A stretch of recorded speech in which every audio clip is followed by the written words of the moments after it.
suku berekor dari Kalimantan. Misteri ini bermula ketika seorang naturalis asal Norwegia bernama Carl Alfred Bock menjelajah Borneo atau Kalimantan pada tahun 1879. Saat sampai di Kalimantan, ia mendapat berita tentang adanya manusia berekor. Akhirnya ia meminta jasa kepada seseorang yang dipercaya melihat dan tahu letak orang berekor yang disebut oleh penduduk lokal dengan orang buntut. Telah mencari, akhirnya Carl pun menyerah. Manusia berekor tak pernah ditemukan.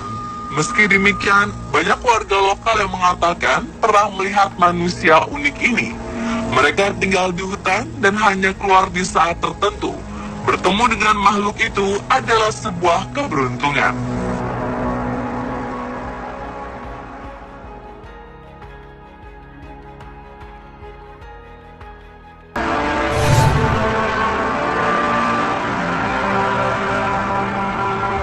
Selanjutnya adalah misteri kapal berhantu SS Orang Medan yang menjadi mitos mencekam di dunia perairan. Disebutkan pada Juni 1947, kapal ini mulai mengarungi perairan Malaka dan mulai mengirim sinyal-sinyal aneh ke beberapa kapal di sekitar daerah Sumatera. Dalam pesan yang dikirimkan ke beberapa kapal, seseorang terdengar sedang berusaha untuk meminta bantuan. Terdengar pesan suara seseorang yang mengatakan jika semua petugas mati termasuk kapten mereka, dan kemungkinan semua kru juga sudah mati. Setelah jeda, tak lama kemudian suara tersebut mengatakan, "Aku mati." Itulah pesan terakhir yang terdengar dari sinyal itu. Kemudian sebuah kapal Amerika Silver Star pun memutuskan untuk memeriksanya. Mereka menemukan semua orang di kapal itu sudah dalam keadaan tidak bernyawa, dan tangan mereka tampak seperti ingin meraih sesuatu. Bahkan ketika kapal itu dibawa kembali ke pelabuhan terdekat, mereka menemukan jika bagian terbawah dari kapal itu telah terbakar.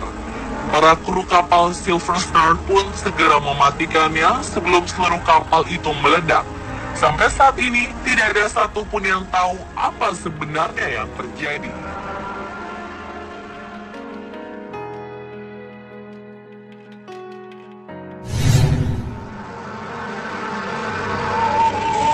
Dan terakhir, misteri dari masa lalu Indonesia yang belum terpecahkan hingga saat ini adalah misteri yang menyelimuti Candi Borobudur.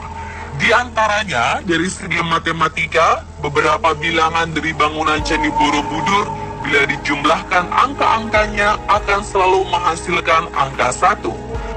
Keanehan selanjutnya yaitu berasal dari hilangnya Candi Borobudur akibat letusan Gunung Merapi. Borobudur terkena letusan Gunung Merapi pada tahun 1006 dan akhirnya dinyatakan hilang dari peradaban. Namun tiba-tiba Borobudur ditemukan kembali pada tahun 1814 di dalam hutan belantara tropis.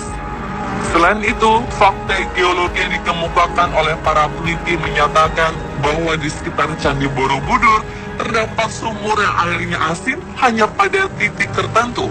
Diperkirakan bahwa Candi Borobudur merupakan bangunan yang didirikan di tengah danau purba.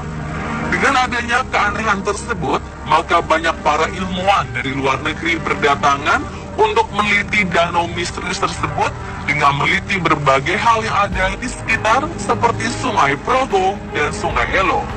Namun belum ada seorang pun atau sumber manapun yang mampu menguak dengan jelas bagaimana cara pembangunan Candi Borobudur ini.